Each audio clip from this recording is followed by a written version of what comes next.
Розпочинаємо вечірній інформаційний ефір на каналі АТР. Я Христина Стець, вітаю вас і дякую, що ви до нас приєдналися. І впродовж наступних 45 хвилин про важливі для України події і тижня минулого, і, власне, те, чого чекати від тижня цього, будемо говорити з гостем нашої студії. Це Віктор Шлінчак, голова правління Інституту світової політики, керівник інформагентства Главком. Пане Вікторе, ще раз доброго вечора. Вітаю вас, Христина. Дякую, що ви прийшли. І нашим глядачам хочу нагадати, що ви теж можете бути активними під час цієї розмови, не лише нас слухати, але якщо, скажімо, у вас є певні запитання до нашого гостя, телефонувати до студії за номером телефону, який зараз бачите на екрані, і він з'являтиметься впродовж розмови кілька разів, +3 8073 419 41 58, або ж +3 8067 96 381 32. Пане Вікторе, розпочнемо з того, що, власне, день сьогоднішній, був такий анонс на день сьогоднішній про те, що має з'явитися так звана кремлівська доповідь Сполучених Штатів. І, власне, з приводу близького оточення до президента Російської Федерації Путіна. І, власне, ця доповідь має бути представлена у Конгресі і пізніше зіграти певну роль у нових санкціях, скажімо, для Російської Федерації. Поки що цієї доповіді ще немає. І, власне, якщо глядачам більше про це розповісти, то у цій доповіді список посадових осіб, політиків і великих підприємців з аналізом їхніх зв'язків з російською владою. І ці матеріали, ймовірно, ляжуть в основу прийняття рішень Вашингтоном про нові санкції як проти фізичних осіб, так і компаній енергетичного, оборонного та фінансового секторів, а також спецслужб Росії. Доповіді ще немає, але вже є реакція Російської Федерації на цю доповідь про те, що там кажуть, що начебто її підготували спеціально і хочуть оприлюднити для того, аби певним чином вплинути на вибори, які наближаються в Російській Федерації. Як би ви це оцінили, прокоментували і взагалі важливість цієї доповіді? Ну, почнемо з першого. Доповідь, звичайно, викликала істерію у Російській Федерації. Це дуже добре видно по засобах масової інформації, які просто розганяли тотальну зраду, тільки в них зрада трошки іншого гатунку, не так, як у нас. У них просто зрада, починається нова стадія холодної війни, Захід знову тисне на Росію, нам треба вистояти. Приблизно такий лейтмотив. Я дуже добре розумію, як буде вести себе Кремль у такій історії, тому що він в черговий раз використає це як політичну технологію і, відповідно, скаже, що дійсно Захід хоче нової холодної війни. І нам треба дійсно вистояти, підтримати нашу владу, яка сильна як ніколи. І я думаю, що це навпаки може зіграти на руку тому ж самому Володимиру Путіну, оскільки багато людей будуть об'єднуватись навколо нього як людини, яка може об'єднати тих, хто потрапить у цей список в кремлівській доповіді і на кого буде, власне, покликана надія. Зверніть увагу, що в Росії, насправді, уряд навіть прийняв відповідні рішення про те, що вони зараз готові легалізовувати капітали, якщо вони будуть повертатися за кордону. Тобто, навпаки, зараз Росія може переживати такі процеси, що капітали, які були награбовані раніше у Росії, вони будуть повертатися назад в Росію, і податкові органи не будуть нібито відстежувати їхнього походження. Впродовж останніх кількох років, відколи вже почали безпосередньо діяти санкції стосовно Російської Федерації, неодноразово звучала думка, зокрема після того, коли санкційний список доповнювався новими прізвищами, про те, що насправді вже дуже близько цей період, коли, власне, близькому оточенню Путіна, зокрема бізнес-оточенню, адже, умовно кажучи, влада в Росії, це, скажімо, Путін і ще 100 людей, плюс-мінус, вже насправді не є вигідною ця ситуація на Донбасі, і ці санкції б'ють по кишені, і, відповідно, таким чином політика, зокрема Російської Федерації, може змінитися. І, знову ж таки, така думка виникла тоді, коли з'явилася інформація про, власне, цю кремлівську доповідь Сполучених Штатів. Я так розумію, що ви маєте абсолютно іншу думку. По-перше, кремлівська доповідь – це не є введенням санкцій. Це ще не є рішення про те, що проти людей із найближчого оточення Путіна, чи ми можемо сказати стовпів режиму Путіна, будуть вводитися санкції. Насправді аналітики кількох аналітичних центрів Сполучених Штатів, зокрема Atlantic Council, вони вже говорили про принципи, як вони будуть відбирати туди людей. І більше того, ми навіть не знаємо, яка точна кількість цих людей буде в цьому списку, кремлівському списку, чи в списку щодо кремлівської ці доповіді. Що стосується санкційного списку, це зовсім інше має бути рішення. Тобто це рішення мають прийняти відповідні органи. Тобто це може бути прелюдією до рішення, а може і не буде. Насправді для російських олігархів і тих, хто годується від владної верхівки, то для них навіть сам факт оприлюднення їхніх прізвищ це є вже певна нотка негативу. І зрозуміло, що частина суспільства, російського суспільства, вона негативно буде оцінювати подібні факти. Точно так само, як частина суспільства негативно оцінювала, наприклад, відомий фільм про Дімона, тобто про прем'єр-міністра Російської Федерації, який був оприлюднений Навальним. Але це не та критична маса людей, яка зможе повпливати на розстановку політичних сил перед президентськими виборами. Другий момент. 1,5 роки тому Путін збирав олігархів, пам'ятаєте, коли були введені перші санкції, і це були санкції і персональні, і на певні, там, по певних структурах. І він тоді казав, що почекайте, півроку я все улагоджу, тобто і ми вирішимо питання по Криму, закриємо, і питання по Донбасу буде урегульовано. Почекайте півроку. Пройшло вже 1,5 року. Нічого, де-факто нічого не змінилося. І де-факто нічого і не зміниться. Я не бачу там особливого бажання міняти чогось до президентських виборів. Я думаю, що після президентських виборів теж не дуже багато що зміниться і в риториці, і в розумінні Росією, наприклад, тієї ж самої України.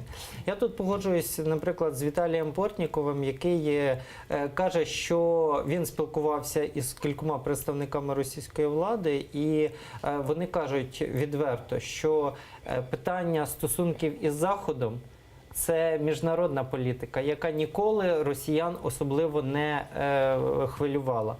А питання, наприклад, України, впливу на Крим і на інші республіки колишнього Радянського Союзу – це внутрішня політика. Тобто для них важливіше мати Україну в зоні свого впливу, ніж мати добрі стосунки із Заходом. І виходячи з цієї філософії, нам дійсно немає такого особливого оптимізму дивитися на цей передвиборний період чи післявиборний період. Зрозуміло, що треба давити силою, тому що все-таки росіяни розуміють більше силу, ніж бажання заходити в переговори чи ще щось. Ви, власне, про цю зустріч з олігархами згадали, і обіцянку, такий прогноз Путіна про те, що почекайте півроку, я все владнаю.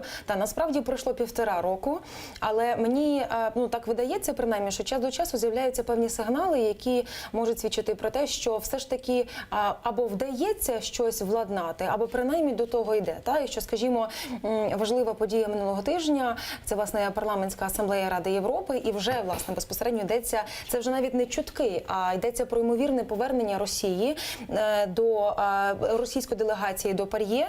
І, власне, в перший день зимової сесії у ПАРЄ генеральний секретар Ради Європи, він, власне, заявив, що настав час для гармонізації відносин всередині Ради Європи та повернення на борт організації держав-членів. І крім того, що військова агресія проти України – це ще не є, власне, основа для санкцій і для того, аби припинити діяльність з Росією.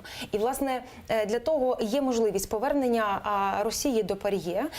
Потрібно змінити деякі правила цієї організації для того, щоб зробити. І, відповідно, зміна правил вже автоматично означає про те, що не може бути мови пізніше про накладення нових санкцій з приводу Росії. Це якщо говорити про таку санкційну історію. Я думаю, що тут дуже багато шарів, які треба взагалі уточнити. По-перше, ми будемо відверті. тут ставиться зараз на один щабель вибір для багатьох європейських, в тому числі політиків, які, до речі, звикли, так як і деякі українські політики, жити дуже добре і заможно, і мати певні преференції, наприклад, літати в ту ж саму Росію, жити в п'ятизіркових готелях, вести такий світський стиль життя і так далі, і які мають дуже добрі стосунки. Так тут завжди в них відбувається, от зараз я так відчуваю, що в них відбувається якраз внутрішній діалог між собою. Що для них важливіше, ціна чи цінності?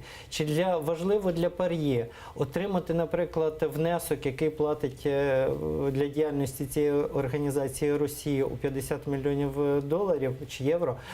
Чи все-таки треба відстоювати цінності, про які говорять завжди європейські депутати? Так от, з точки зору цінностей, то, звичайно, вони би мали давно закрити для себе це питання і повертатися, говорити про повернення російської делегації після того, як будуть виконані резолюції відповідні ПАРЄ щодо Криму, щодо Донбасу і так далі.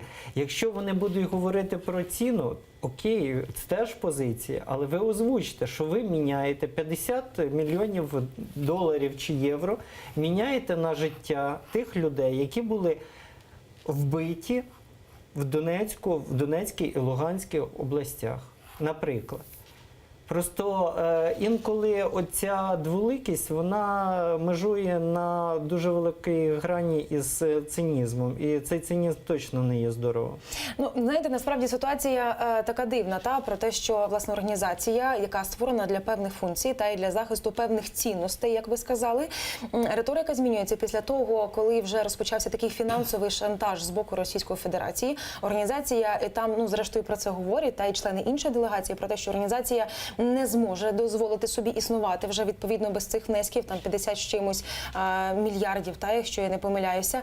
І, власне, керівник нашої української делегації, який вже зараз є призначений віце-президентом ПАРЄ, пан Ар'єв, в коментарях журналістам він говорив про те, що насправді формується таке антиукраїнське середовище всередині ПАРЄ, всередині Ради Європи і працівникам, скажімо, секретаріату. Принаймні, як я зрозуміла його заяву, безпосередньо говорять про те, що їхні зарплати не будуть індексуватися у зв'язку з позицією України і у зв'язку з тим, що, власне, начебто через Україну Росія не платить тих грошей, які мала би платити. Наскільки взагалі, скажімо, такі аргументи і наскільки така гра, вона взагалі припустима для такої організації, як Парламентська асамблея Ради Європи? Я, скажу дуже категорично, але, як на мене, краще б така організація не існувала би, якщо вона не може, по-перше, в життя втілити свої ж резолюції, і потім фактично розмінювати цінності на ціну і говорити про гроші. Взагалі, говорити про гроші, мені здається, в такій ситуації, я ще раз повторюю, в ситуації, коли у нас протягом 3 років більше 10 тисяч вбитих, і це дуже добре, коли в організації сидять люди в теплих кріслах чи ходять до себе на роботу, але вони не розуміють, в чому, власне, є символізм оцієї агресії російської. Пане Вікторе, ми продовжимо. Зараз з нами на зв'язку телефоном Сергій Соболєв. Він, власне, є член делегації України у ПАРЄ, а крім того, народний депутат фракція «Батьківщина» у парламенті. Пане Сергію, вітаю вас, чи ви нас чуєте? Так, чую. Добрий вечір. Пане Сергію, доброго вечора. Дякую, що ви до нас приєдналися. Власне, зараз говоримо про результати, минулотижневі результати засідання сесії у ПАРЄ і, власне, про, зокрема, побоювання багатьох про можливість повернення російської делегації до ПАРЄ. А ви, як людина, яка безпосередньо була на місці, як можете оцінити загалом атмосферу в цьому сенсі? І як можете оцінити, наскільки оце антиукраїнське лобі, воно стає більш помітнішим і, власне, воно збільшується, і на це хтось працює? Дивіться, повернення російської делегації, принаймні в цьому році, неможливе. І та спроба зробити зміни в регламенті, а вони пробували саме таким чином піти, щоб скасувати будь-які санкції, фактично провалилися. Причому це і завдяки позиції самої так званої російської команди, яка приїхала в Страсбург, яка почала всі розмови з того, що нічого вони виконувати не будуть. І я думаю, ці вже перші слова дали розуміння навіть тим, хто вагався, що нічого не змінилося за ці вже майже 2,5 роки відсутності російської делегації в складі ПАРЕ.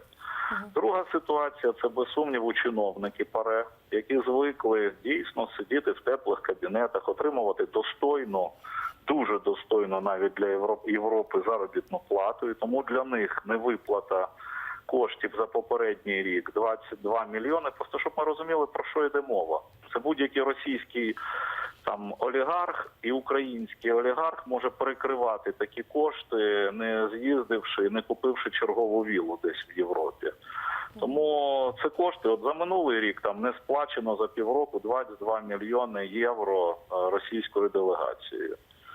Їх можна було просто елементарно розкидати на всі делегації. У нас 47 делегацій. Є делегації достатньо, які представляють великі країни з великими економіками. Тобто це взагалі не питання. Ну на цей рік там називають суму 50 приблизно мільйонів євро. Це те, що втратить парламентська асамблея Ради Європи. Тобто я думаю, що це питання взагалі ніяких не грошей. Це просто спроба прикрити аргументи, які раніше не проходили проросійського лобі, як ви абсолютно правильно кажете, отакими нібито грошовими питаннями.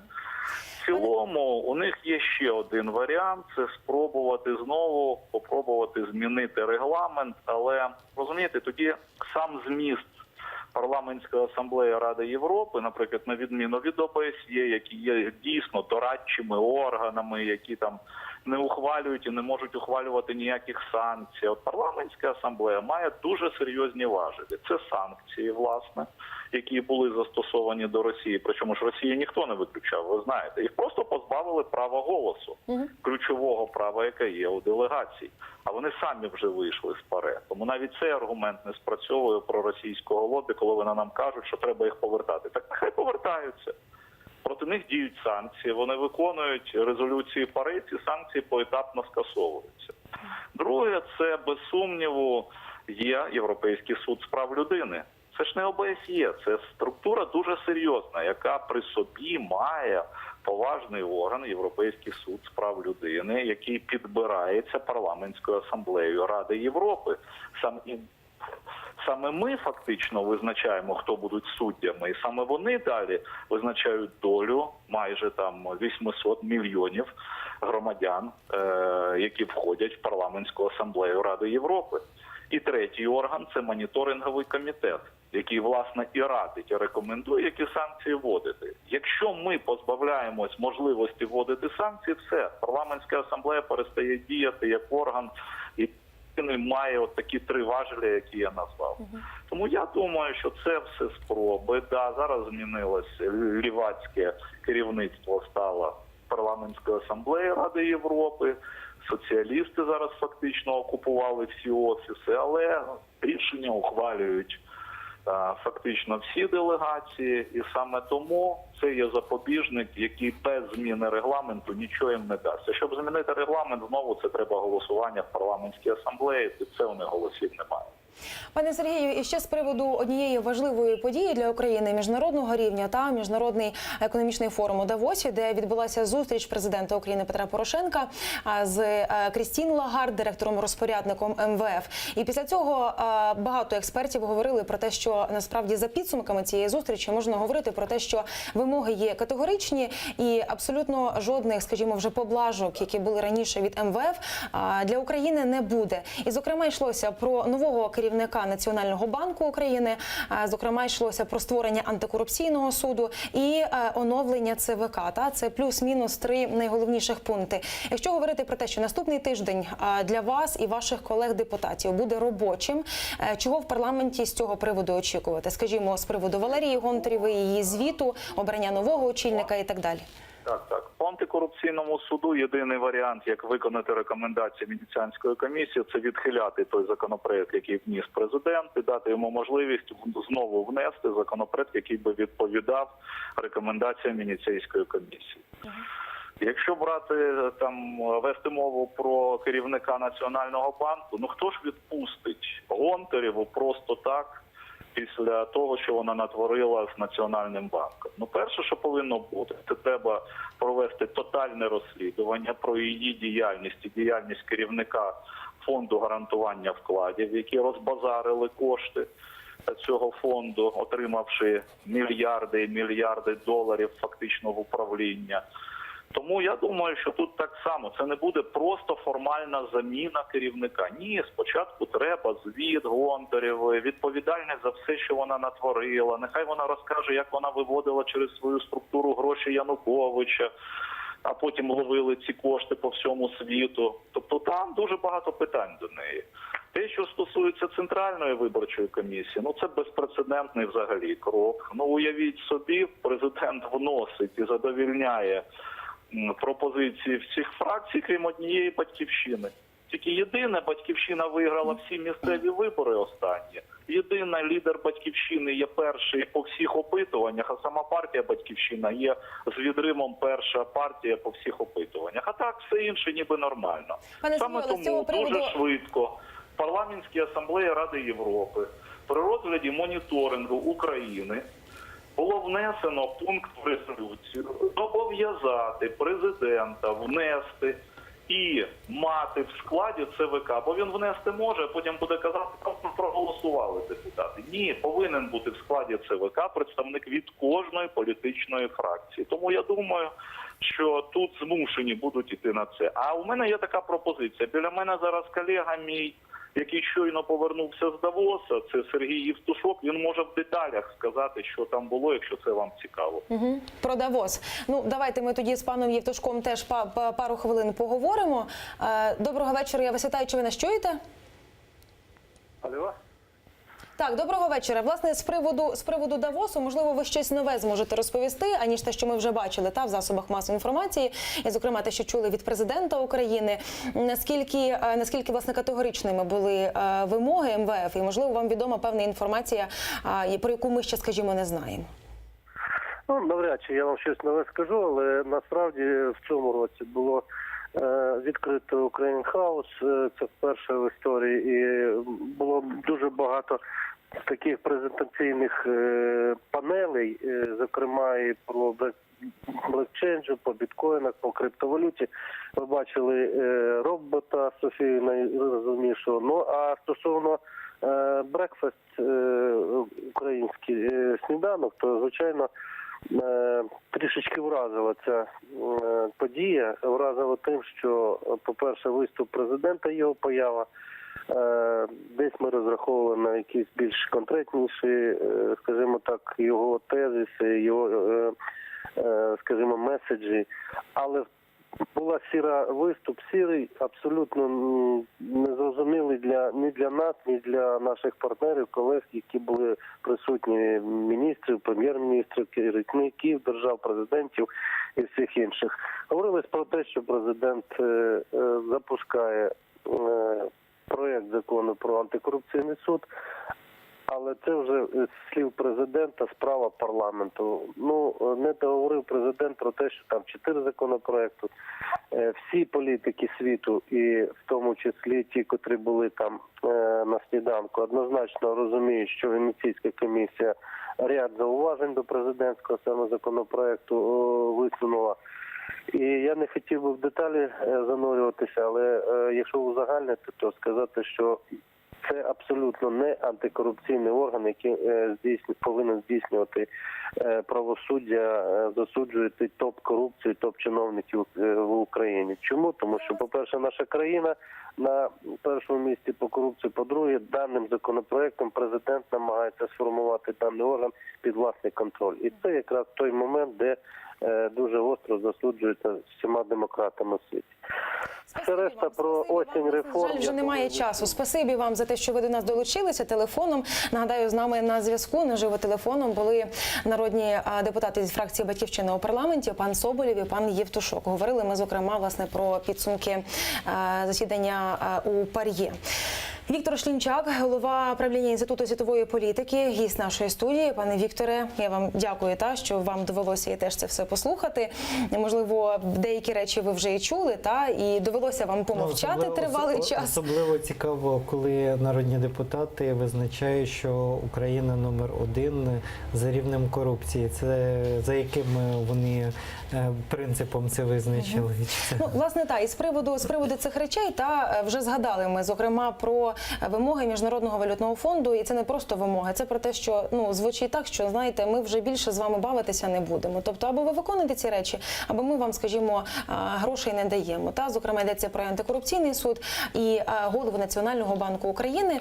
Про антикорупційний суд до того вже раніше багато говорили, а з приводу голови Нацбанку і, власне, багато хто говорив про те, що подання цієї, скажімо, постанови президента та проекту на звільнення пані Гонтаревої, воно спеціально готувалося до форуму в Давосі, і воно з'явилося вже тоді, коли домовилися про кандидатуру, йдеться про Якова Смолія, який зараз є виконувачем обов'язків.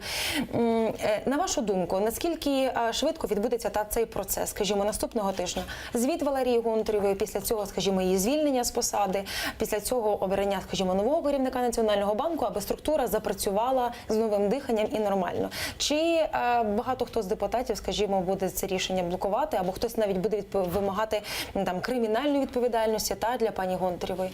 Ми вже почули навіть сьогодні в ефірі, що дехто з депутатів сподівається і навіть буде вимагати кримінальної відповідальності. Я не знаю, насправді, настроїв зараз, які є в парламенті. Треба говорити, мабуть, після повернення з Давосу з багатьма депутатами. Але я знаю, напевне, і це навіть підтверджувала, власне, Гонтарева у інтерв'ю, яке вона дала нещодавно, що вона готова до звіту в парламенті, що вона готова прийти прозвітувати за всі роки своєї діяльності. Я не є прихильником Валерії Гонтаревої, тим не менше, я думаю, що треба давати оцінки вже після того, як вона цей звіт оголосить. Я сподіваюся, що це було б нормально, бо нормальна практика в будь-якій демократичній країні. Людина приходить, звітується, їй задають питання, а вже потім, якщо ще будуть якісь інші питання у компетентних органів, вони мають їх задати окремо. А якщо говорити ще про кадрові рішення і кадрові оновлення, власне, про оновлення Центральної виборчої комісії? Я думаю, що представник блоку чи Батьківщини, він буде в складі Центральної виборчої комісії. Єдине, що зверніть увагу, що подано зараз 14, якщо я не помиляюсь, кандидатур. Всього в Центральній виборчій комісії має бути 15 кандидатур, 2 зараз працює, тобто 100% з цього списку хтось не пройде. Тобто я думаю, що переговори щодо кандидатур, вони ще не завершені. І я думаю, що у кінцевому варіанті, коли от зараз говорять про те, що це має бути голосування, пакетне голосування за всіх кандидатур, то теоретично хтось із цього списку має випасти. І, власне, ще одне, про що ми щойно згадали, зокрема, з народними депутатами в розмові, це створення антикорупційного суду. І про це багато, знову ж таки, говорили і в Давосі. І сьогодні з цього приводу багато сказав керівник Національного антикорупційного бюро Артем Ситник. Зокрема, давайте ми послухаємо, власне, що він з цього приводу сказав, і додамо пізніше ще кілька заяв його. Я неймовірно радий тим, що у нас вже є у парламенті законопроект про антикорупційний суд. Звичайно, що в цьому законі умисно створено низку норм, які спрямовані на те, щоб цей законопроект не зміг запрацювати на практиці. У відомстві є багато справ, які були передані до судів понад рік тому. Суди поступово знімають запобіжні заходи з підозрюваних чиновників і поновлюють їх на посадах. Окрім цього, сьогодні Артем Ситник, як його цитують журналісти, сказав про те, що зараз чиновники живуть наче в останній день, бо ніхто не знає, як довго він ще пропрацює, чи залишиться, скажімо, довго на своїх посадах. Знову ж таки, він сказав про саботаж у судах і сказав про те, що охочих працювати в антикорупційному суді насправді буде небагато. Ви, напевно, теж чули ці заяви, можливо, їх читали. Артем Ситник, як на мене, він довго з цього приводу мовчав, він особливо не коментував ситуацію з антикорупційним судом вже після того, коли президент подав законопроект. На вашу думку, чи слушні, скажімо, зауваження керівника Національного антикорупційного бюро, людини, яка очолює безпосередньо орган, який готує, скажімо, ці подання, які мали би вже надходити до антикорупційного суду? Ну і ми вже у вашій студії, по-моєму, дискутували на цю тему. Я не є прихильником взагалі створення окремого антикорупційного суду. Я вважаю дійсно, що треба створювати з найнижчого рівня, починаючи з районних, антикорупційні суди і закінчуючи найвищим рівнем. Тут правильно, насправді, Ситник констатує про те, що мало людей захочуть чи будуть здатні претендувати на те, щоб працювати в антикорупційному суді. Ну, зверніть увагу, хто у нас працює в НАБУ? Ну, у нас в НАБУ працюють ті ж самі прокурори, які працювали до цього в Генеральній прокуратурі. Тобто, насправді, ми інших людей не народимо за цей час. І інших суддів, очевидно, ми не зможемо створити буквально до того, щоб цей суд запрацював. Тут же ж питання, насправді, уже навіть не в тому, я змирився, окей, створюємо антикорупційний суд. Ви змирилися. Я змирився, хоча я вважаю, що цей орган в першу чергу попаде під політичний тиск і буде, знаєте, такою, з однієї сторони, уособлення такої трійки розстрільної, а з іншої сторони він може попасти дійсно під політичну заангажованість і потім приймати взагалі зовсім цікаві рішення. Ну, давайте, мої прогнози, це мої прогнози, хай вони залишаться біля мене. Ну, особливо, коли суспільство сприймає антикорупційний суд як панацею. Так, я просто не хочу зараз когось розчаровувати, тому що я бачу багато загроз, які поки що ніхто не може мені аргументовано відповісти, як ці загрози оминути. Ну, окей. Питання ж вже не в створенні чи не в створенні антикорупційного суду. Питання в доборі, власне, суддів. І тут питання зіштовхується на те, хто може добирати цих суддів. От багато хто вважає, що це мають добирати там донорські організації, міжнародні організації і так далі. Тобто викреслюють із процесу взагалі владні структури і взагалі діючих представників влади і діючої політичної еліти. Хто нестиме відповідальність за провал роботи антикорупційного суду, якщо таке буде? Ми будемо кивати на донорські організації чи на міжнародні організації? Тут питання теж має, треба дивитися на це питання з двох сторін. Друге, коли говорять про те, що, знаєте, минулого тижня був дуже цікавий, мені здається, що і ви показували цей уривок, коли Байден розповідав про те, як він за 6 годин фактично як він впливав на зняття Шокіна. В ультимативному порядку за мільярд доларів міжнародної допомоги зняв генерального прокурора. Не знаю, як вам, а мені було дуже соромно. Тому що я вважаю, що, значить, у нас незріла політична система. Друге, у нас незріла політична еліта, якою можна отак маніпулювати. У мене мільйон запитань до Шокіна. Наскільки він був ефективний. Але навіть сама постановка такого питання, чи так ставити питання, це означає, що є елемент зовнішнього управління. І я боюсь теж саме, що може бути і щодо антикорупційного суду. Не того призначили, не той суддя, не та справа потрапила і так далі. Тобто це питання для постійних таких дискусій, постійного тиску. Я знову ж таки, я не є поборником тієї ідеї, що не треба взагалі нічого міняти, чи що в нас все взагалі в суддівській системі добре. В нас в суддівській системі все дуже погано. У нас деякі суди, взагалі районні суди, не мають жодного судді після люстрації, відповідно, справи затягуються на роки. І мені здається, що, знову ж таки, повторюю свою ідею, що треба починати міняти суддівську систему з самих низів і вирощувати дійсно чесних непродажних і так далі суддів. І якщо далі в нас ще лишилося 5 хвилин, і встигнемо, напевно, ще поговорити про одного нашого партнера та партнера України, йдеться про Курта Волкера та спеціальний представник Державного департаменту Сполучених Штатів в Україні. І, власне, 25 числа я от, власне, в вашому Фейсбуці побачила, ви написали про те, що ваш ранок почався з важливої годинної зустрічі, її зміст не може бути публічним, але можу сказати, що Курт Волкер дуже добре поінформований і не тільки по ситуації на Донбасі. Це, власне, було 25 числа. Перед ефіром ми з вами говорили про те, що тоді ви не могли багато речей озвучувати, а зараз вже можете більше розповісти. І, власне, в цьому контексті ця зустріч ваша була перед тим, коли Волкер зустрівся з Сурковим. І після цього помічник президента Росії Владислав Сурков, він назвав нові пропозиції Вашингтона щодо України абсолютно такими, які можна реалізувати. І тоді виникає, скажімо, питання, якими були ці пропозиції, і чому зараз, власне, йдеться про те, що можна реалізувати. Одну з них, я, скажімо, знаю, це про миротворчу місію ООН на Донбасі, про те, що в її складі не може бути представників Російської Федерації.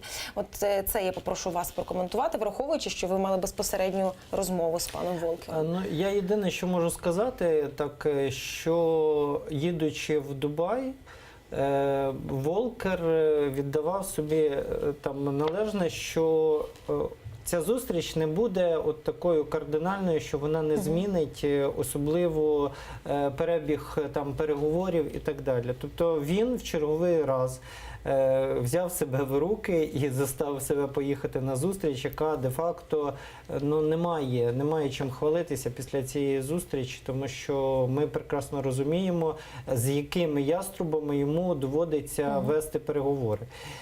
Тобто там не було особливого оптимізму, але тим не менше Волкер дійсно їхав з черговим пакетом домовленостей.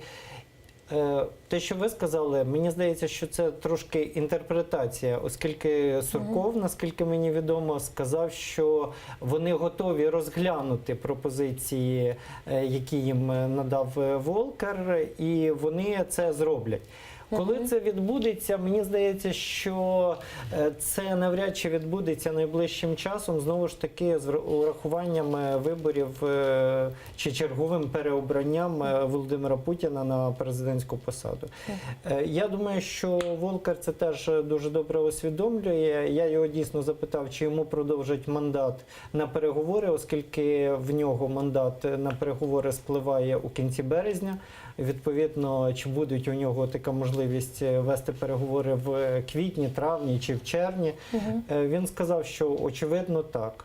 Хоча я прекрасно розумію, що переговори заради переговорів – це не фішка Волкера. Він все-таки людина дуже добрий аналітик, і він все-таки радше настроєний на те, щоб мати якийсь результат, а не товкти воду в ступі.